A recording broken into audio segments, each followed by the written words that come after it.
Well, hello everybody and welcome to the latest episode of the If I Had One Wish podcast. I'm Crystal Hicks and I am your host for today's podcast. I'm delighted today to introduce our guest, Viki Fox. So in her day job, Viki is Policy and Participation Manager at Cyrenians, a charity supporting people who are experiencing homelessness in Scotland. Viki is also a trustee of St Martin's in the Fields and the national homelessness charity, Crisis.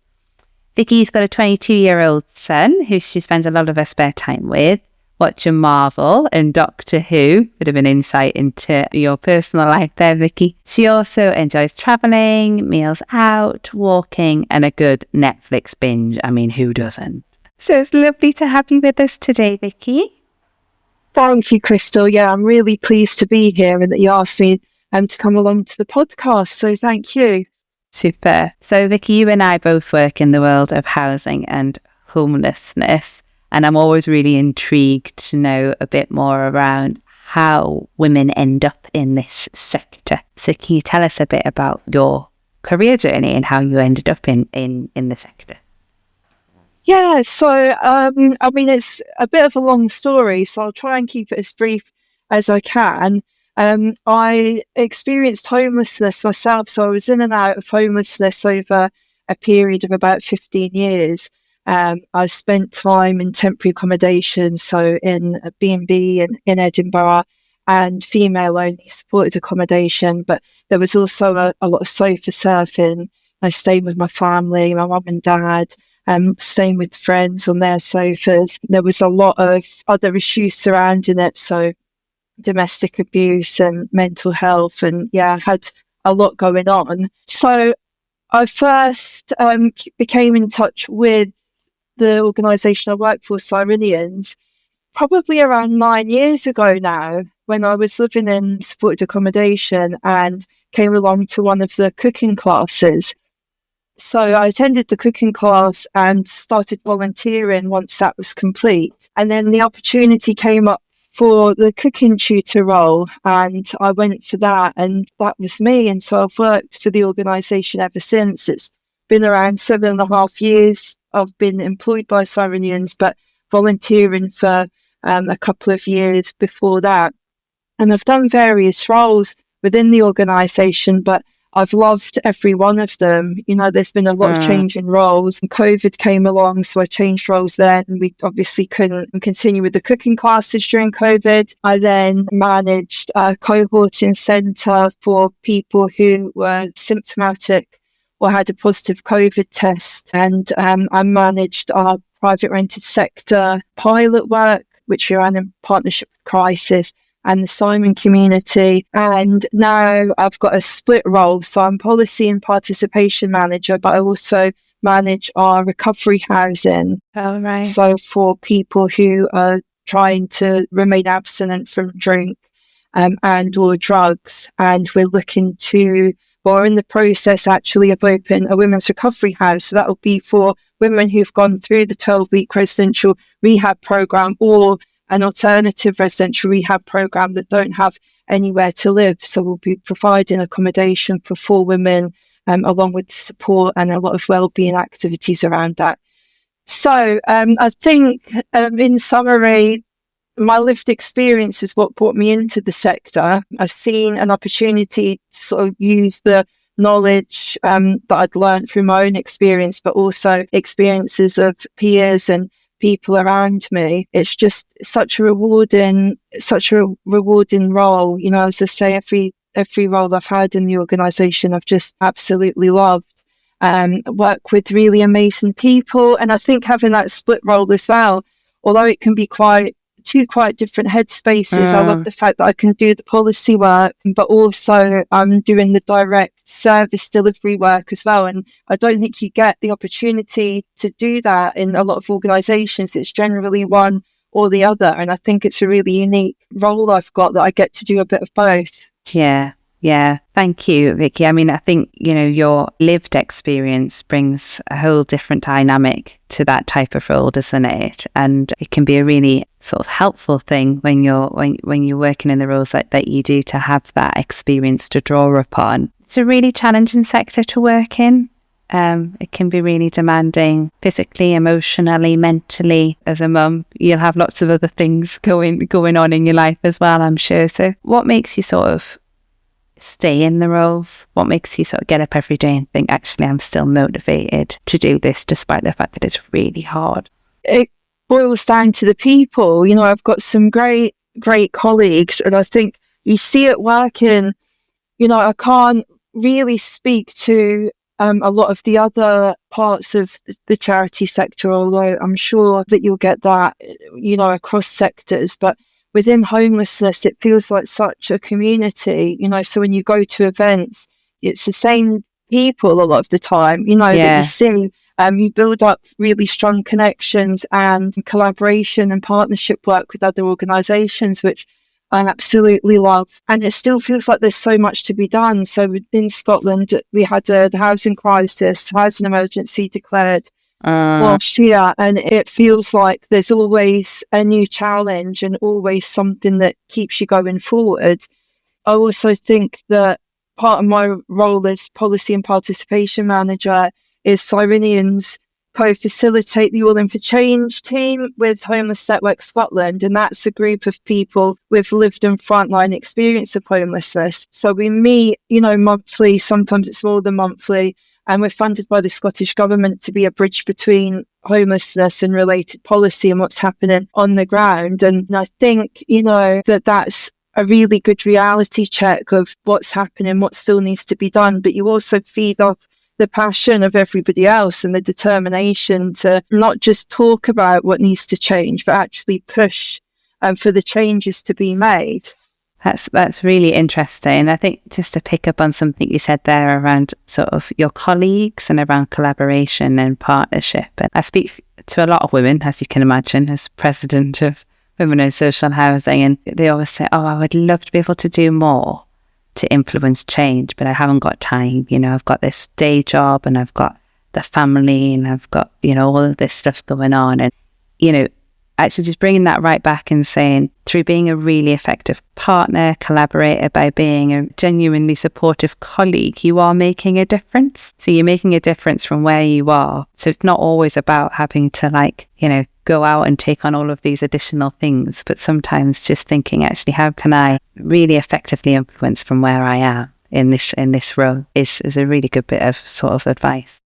Yeah. And I think so, as part of my role as policy and participation manager, and we do a lot of sort of organisational internal work. So whether that be responding to consultations or trying to get our own sort of policy positions, and it's so valuable to be able to help create a space where different parts of the organisation and different teams who are frontline workers who don't generally have the time within their day-to-day jobs because they're supporting people back to back. It's people who are in crisis that need that support and they need to be there. But to be able to take an hour or two out of the week, maybe every couple of months or something like that, and for us to be able to listen to what's actually happening, then that's doing something to change the system, because we use that information and that gets fed back to Scottish Government, or we talk about it in any forums that we're at. If we're at meetings or we're meeting with any sorts of officials or local authorities, we use that information. And I think it's so important to have those links, because otherwise that information's lost. People feel like they're battling every day and can't do anything about the sort of the structure and making any changes further upstream. It's just about dealing with the here and now. And so any way that we can make some sort of platform to be able to hear the views and to do something with them, I think is really important. Yeah. Thank you. I'm going to pivot us a little bit into talking about your other roles. So you're a trustee of St Martin's in the Field and of Crisis, the organisation that I work for.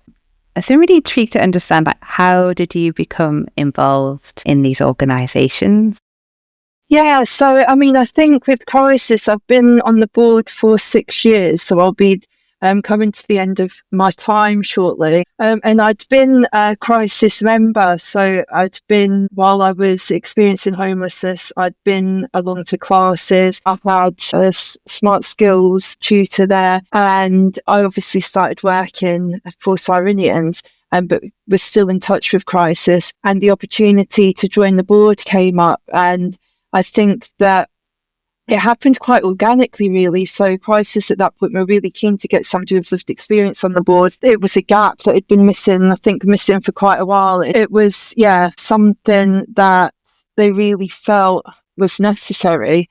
And it's been such an amazing journey. So from when I joined, there was work going on with crisis members. There were sort of members forums, some work with experts by experience, a sort of panel, but it's just gone from strength to strength over the 6 years. So we've now got a really successful experts by experience panel that meets regularly. We've also got our lived experience advisory board, which I sit on, and that reports directly into the board meeting. So the lived experience advisory board will meet before the main board, will look at the papers, and any sort of queries or questions or feedback can be fed up to the board. But also crisis chief exec Matt, he sits on the board as well, so can hear any concerns and anything raised directly, as well as other members of the leadership team. So it's been so rewarding. I've had the chance to buddy with a couple of members from the Lived Experience Advisory Board, and we're going to start recruiting for new members of the Lived Experience Advisory Board shortly. And the current members who've been in place for the last 2 years, whose time is coming to an end, have been so pivotal in helping to shape a program so that there's a proper induction. People are coming on to the Lived Experience Advisory Board with all the information that they need and feel well equipped to be able to join a board, because it's maybe something that they haven't done before. And I think it can be quite daunting, it can be really daunting. Yeah, I think, it can be so daunting, can't it? I think especially for women, and you can think about all the things, the skills and experience and things that you don't have as reasons, not to get involved on a board. So, you said you've been on the crisis board for 6 years now, so you're a really good person to comment on what actually is needed, what skills, experience is needed to join a board. So I'm just interested to hear, what do you think is really important to have? Yeah, so I think having a good mix is always really important. So I always say nobody can be an expert on everything. So you're coming along, you maybe feel like you've not got enough financial expertise, you don't know enough about marketing, you don't know enough about fundraising, you don't maybe know about service delivery or policy. One person can't be an expert in all of these areas, but I think that everybody's got something to give, and it's about, is there a gap on the board that needs to be filled by your knowledge, and whatever that is. So when I applied, and I've been on the board of St Martin's for the last sort of 5 years, and again there was a gap on the board in terms of lived experience and frontline worker experience. So it's about making sure that the board is diverse as it can be, with different knowledge, specialities, I guess, but also personalities as well. I think having, people that are going to have difference of opinion, but can resolve the differences well and professionally. I've yet to be on a board meeting at either organisation that there's been arguments or any real conflict. There's difference of opinion, but I think that's healthy. It's healthy to be able to challenge decisions that are being made, or to question things, to give your own viewpoint. And I think it's in terms of what's important skills going onto a board, I really think, apart from all of the knowledge and expertise that can be learned, I guess, it's also about the softer skills. So being able to listen to others' opinions, being able to work well, and not being afraid to voice your own opinions, but also having the time to prepare and read through papers, and to be able to I guess, understand them and being aware of the time commitment, because it is a time commitment, and the responsibilities that are involved as well, and not to sort of go into it blindly, but to do your research. Yeah, yeah. I think there's something in that about what you were saying about what you bring. So if you look at a board and you think, oh, well, that board doesn't look anything like me, and therefore I can't go on to that board. Actually, it's the opposite, isn't it? If that board doesn't look anything like you, then the chances are that you are the type of person that board needs to bring that diversity. I want to talk to you a bit about homelessness. We can't have you on the podcast with all of your experience in homelessness and not talk about, the current state of homelessness, really. And I really value your perspective as well from Scotland, who obviously have a different ecosystem around homelessness compared to England and Wales and Northern Ireland, which is where Wish operates in. So, what's your perspective on the current state of homelessness, and what do you think it's going to take to actually end homelessness?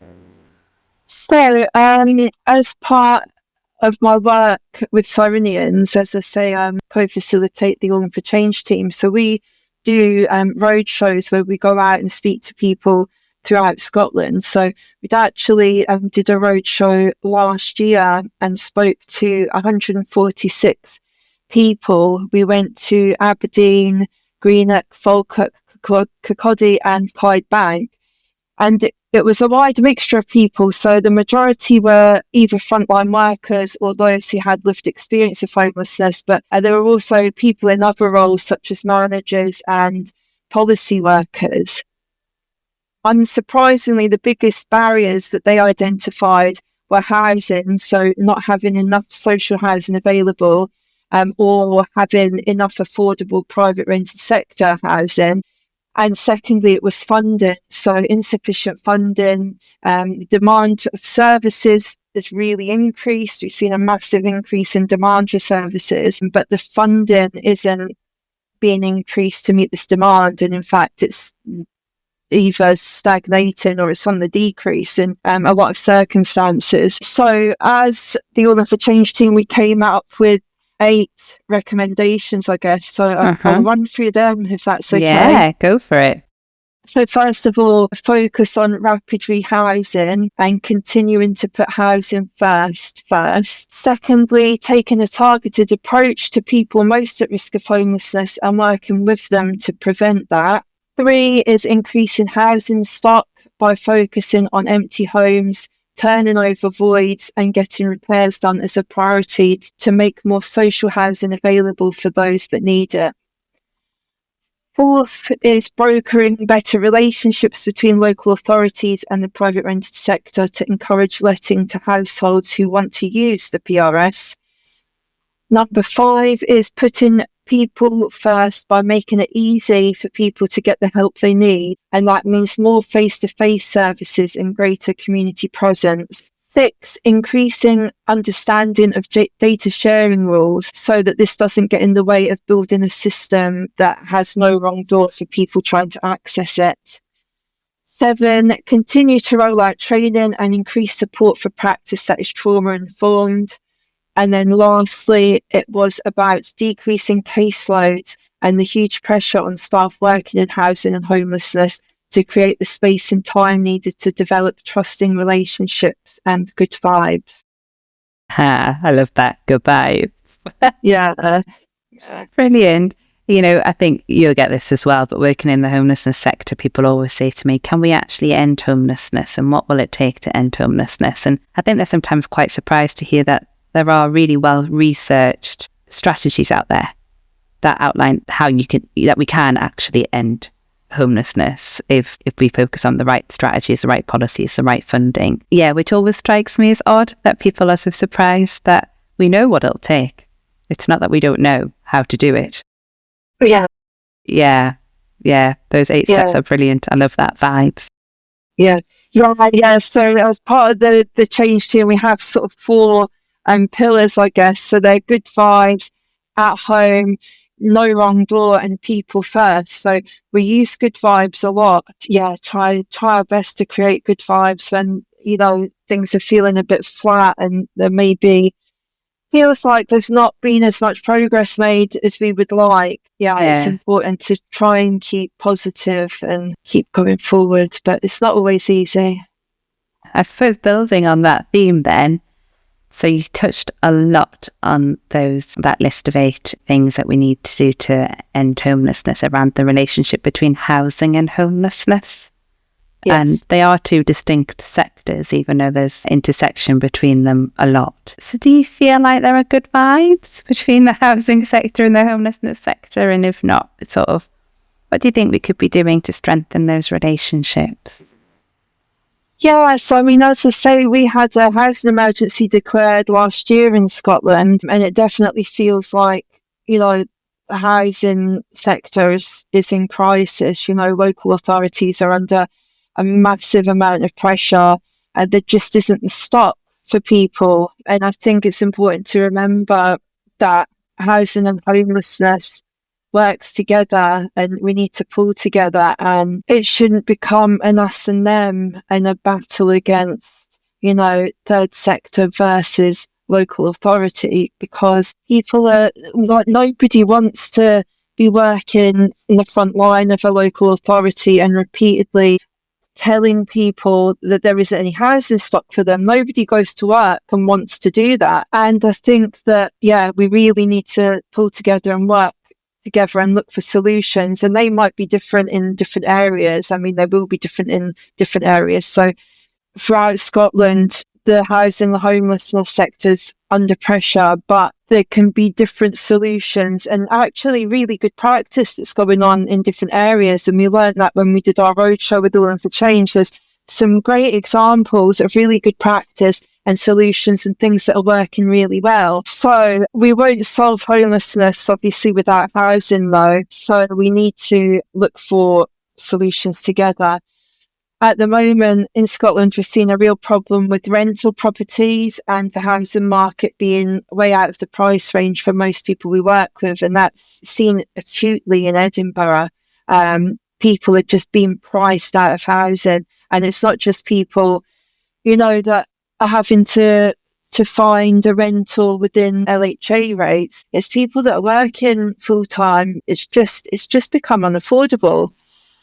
So also in Edinburgh, 25% of all new developments have to be affordable housing or offer mid-market rental opportunities, which is around 80% of local market rates. But actually, if your average rent of the size of property that you're looking for in the area you want is £2,000 plus a month, 80% of that is likely still going to be unaffordable. So we need to provide more housing and rental properties at a lower rate than the 80% so that people can access housing, or the problem's just going to get worse and worse. We also in Edinburgh have huge amounts of households in temporary accommodation for a very long time. And we need to not only increase the amount of social housing that's being built and that is being turned over and available for people, but we would also really like to see more affordable private rented properties and be able to work closely with the housing sector to open up as many choices and opportunities for people as possible.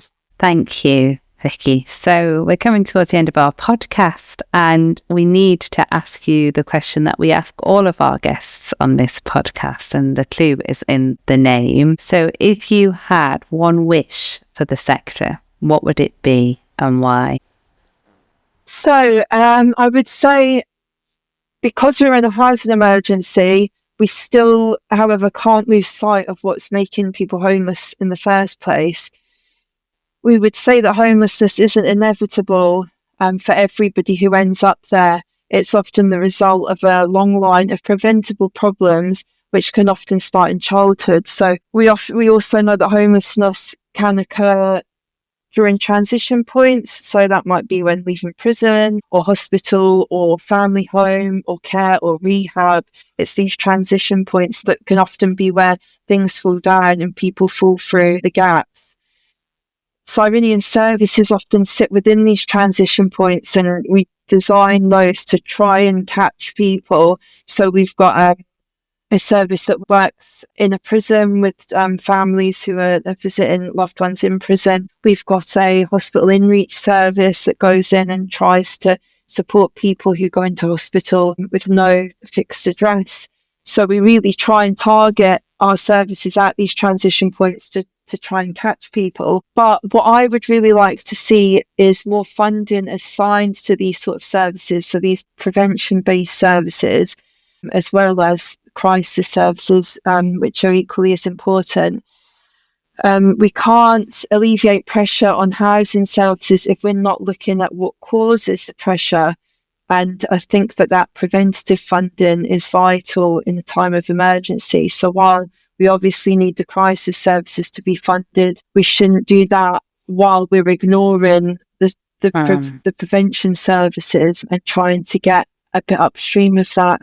Yeah, I'm into that. Prevention. Viki, it's been fantastic to have you on the podcast. I've really enjoyed our discussion. I think you and I could go on for hours around talking around homelessness, but it's been brilliant to get an insight into this world a little bit more, and especially to talk about what's going on in Scotland, which is a different but the same issues that we have in the rest of the country. So thanks for joining us, and thank you everybody for listening to the If I Had One Wish podcast. Thank you everyone for listening to the If I Had One Wish podcast.